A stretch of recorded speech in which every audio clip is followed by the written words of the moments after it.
두산중공업이 놀라운 모습을 보이자 일부 언론과 일본이 충격에 빠져들고 있습니다. 탈석탄 탈원전 정책이 나왔을 때만 해도 회사를 죽일 생각이냐며 일부 언론들은 비판하기 바빴죠. 10여 년 전부터 국제적으로 이런 발전 기조가 번졌지만 두산중공업의 석탄 화력 발전 사업 비중은 여전히 60%대였고 원자력이 15%를 차지했습니다.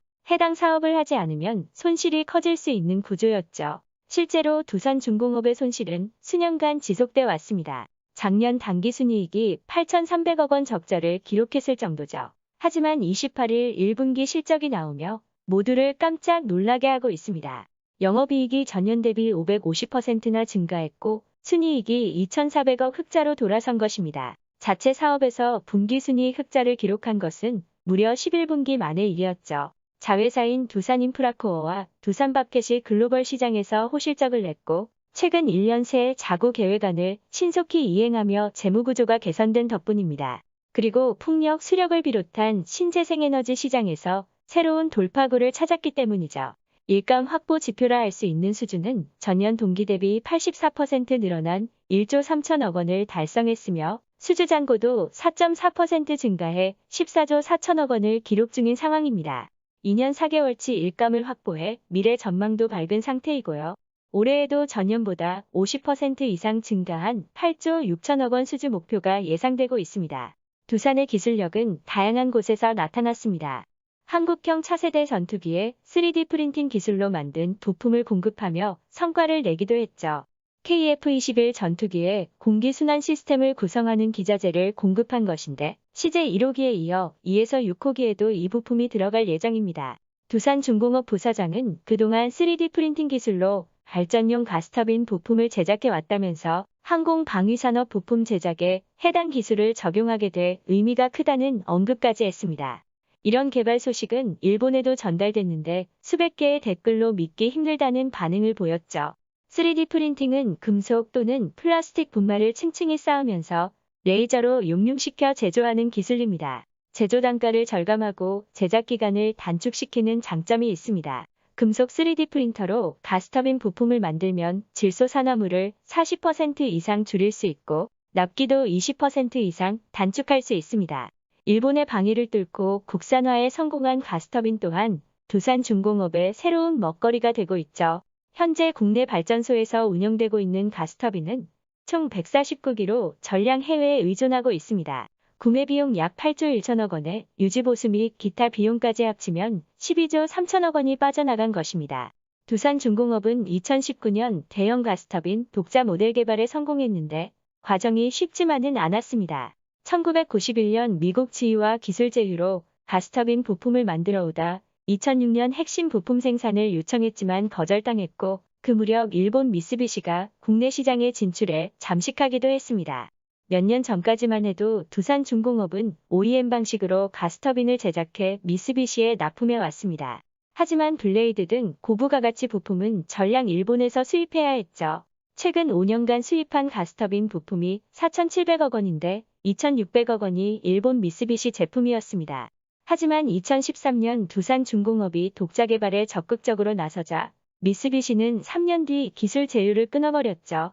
가스터빈 독자 개발은 반도체, 조선, 2차 전지에 이은 또 하나의 극일 사례로 분석되고 있습니다. 발전용 가스터빈은 부품 수만 4만여 개에 달하고 마하 1.3의 속도로 회전하는 터빈은 1500도씨 이상의 고온에도 견딜 수 있어야 해 상당히 높은 진입장벽이 있습니다.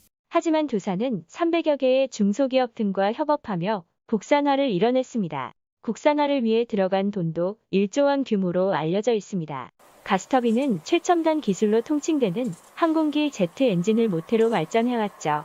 원천기술 보유국이 2차 대전 당시 제트 엔진을 만들어보지 않은 나라에서는 힘들 것이라고 말한 것도 이 때문으로 볼 수 있습니다. 하지만 두산은 2017년 미쓰비시와 계약 종료를 전후로 3년간 384건의 특허를 출원했습니다. 반면 기타 경쟁사들의 특허는 감소 추세인 것을 볼 수 있습니다. 국내에서 운영되는 가스터빈은 주로 1980년에서 1990년대에 만들어졌는데 LNG 발전기 수명이 40년인 것을 감안하면 곧 교체 시기가 올 수 있습니다. 터빈 한 대당 500억 원이기에 유지 보수 비용까지 하면 향후 10조 원 이상의 수입 대체 효과가 기대되는 상황이죠. 현재 100조 원인 전 세계 가스터빈 시장 규모는 2035년 200조 원으로 성장이 예상되고 있습니다. 두산중공업이 2년간 있을 가스터빈 실증 성공 시 막대한 수출이 기대되는 것입니다. LNG 발전은 석탄 발전과 달리 황산 화물과 먼지 등 대기오염 물질을 거의 배출하지 않아 국내 에너지 정책에 큰 비중을 차지하고 있습니다. 게다가 두산중공업은 수소 가스터빈 개발에까지 뛰어들어 놀라움을 주고 있습니다. 두산그룹은 최근 수소 시장 선점을 위한 전담 TF팀까지 신설해 박차를 가하고 있는 상황이죠. 두산중공업은 수소 액화플랜트 사업을 진행 중이고 수소연료전지 발전 분야에선 두산퓨얼셀이 독보적인 기술력을 보유하고 있습니다. 두산 모빌리티 이노베이션은 비행시간을 획기적으로 늘린 수소드론까지 세계 최초로 개발했죠. 두산그룹 계열사들이 수소 분야에서 의미 있는 성과를 거두고 있는 것입니다. 두산중공업의 올해 매출액은 5조 9천억 원으로 전망되고 있습니다. 여기에는 사우디에서 1월에 수주했던 7,800억 원 규모의 해수담수화 플랜트도 큰 기여를 하고 있죠. 하루 45만 톤의 물을 공급하는 것으로 이는 150만 명이 동시에 이용할 수 있는 양입니다. 두산중공업의 담수 사업은 사우디와 인연이 꽤 깊습니다. 1985년부터 수주를 했는데 2007년에도 역삼투합 방식의 프로젝트를 진행하기도 했고요. 역삼투합 해수 담수화는 바닷물에 인위적인 압력을 가해 염분을 제거하는 방식이죠. 에너지 소모가 크다는 단점이 있지만 두산중공업은 경쟁사를 압도하는 기술까지 보유하고 있습니다. 지난 40여 년 동안 사우디, 아랍에미리트, 쿠웨이트, 오만, 카타르 등에서 30여 개 프로젝트를 수주하며 자타공인 세계 1위 기업으로 성장했고요. 두산이 만들어낸 전체 담수 생산 용량은 하루 768만 톤으로 약 2,500만 명이 동시에 사용할 수 있습니다. 2025년에는 52개국에서 30억 명이 물 부족으로 고통받는다는 내용이 있는데 두산중공업은 2025년까지 28억 달러로 전망되는 중동 해수담수화 시장을 적극 공략하겠다고 밝히고 있습니다. 특히 축구장 크기만한 담수 증발기를 창원 공장에서 조립해 통째로 출하하는 원모듈 공법을 개발해 공기 단축과 품질 향상에서도 세계적 경쟁력을 확보하고 있는 상황입니다. 게다가 2030년이면 30조 원으로 커질 국내 풍력 발전 시장이 두산중공업에게 큰 기회로 다가오고 있습니다. 내년 상용화를 목표로 8메가와트급 해상 풍력 터빈을 개발하고 있기 때문이죠. 두산중공업은 지난해 김포열병합발전소에서 3,600억 원을 수주했고 폴란드 폐자원 에너지화 플랜트 2,200억 원, 네팔 수력발전 4,000억 원, 창원 수소액화 플랜트에서 1,200억 원 등등을 수주했습니다. 최근 두산과 두산중공업의 주가가 가파른 상승 흐름을 보이는 이유이기도 하죠. 석탄과 원전 외에 새로운 경쟁력을 확보한 두산, 과연 미래에는 어떤 일이 일어날까요? 좋아요와 구독, 알림 설정은 컨텐츠 제작에 큰 힘이 됩니다. 지금까지 메가티브였습니다.